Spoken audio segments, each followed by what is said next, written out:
如何正确的安装和清洗保养空气处理机组？今天通过这个动画给大家讲一讲，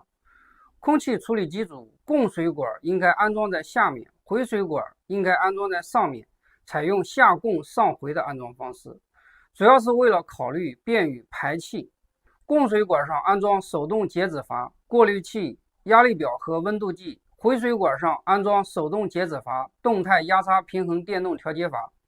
压力表和温度计，最高点安装排气阀。正常运行的时候，所有的阀门都打开，冷冻水从供水管进入到空气处理机组进行制冷或制热，然后从回水管回到主机。如果发现空气处理机组制冷制热效果差了，那就有可能是过滤器堵塞了，需要对机组进行清洗保养。清洗保养可以选择在过渡季节关闭 AHU 空气处理机组，电动调节阀会自动关闭，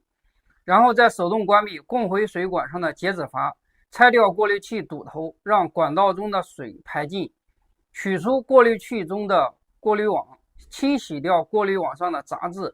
同时把过滤器冲洗干净，最后再把过滤网和堵头安装上。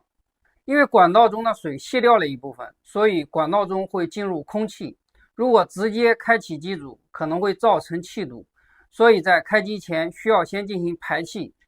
先打开排气阀，然后打开供水阀，让水进入机组，把机组内的空气排尽。排气的过程当中可能同时会排出一部分水，这些都属于正常现象，直到排出来的水流稳定了，没有气体了，这时候就可以把供回水管上的阀门都打开，让机组正常运行。如果你想系统性的学习，可以报名老师的暖通课程。